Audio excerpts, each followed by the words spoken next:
цената на струјата порасна во текот на оваа година и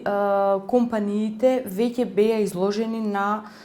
таквиот пораст на цени, затоа што компаниите набавуваат на отворен пазар, а цената знаеме дека достигна и до 200 евра по мегават час, можеби и повеќе, и оние ценовни ефекти кои што ги чувствуваме и ги гледаме во моментот, кои што се изразени главно на лебот, на млекото, млечните производи, се резултат на таквиот пораст на цената, затоа што тој ефект кој што го почувствуваа компаниите го пренесоа на своите производи.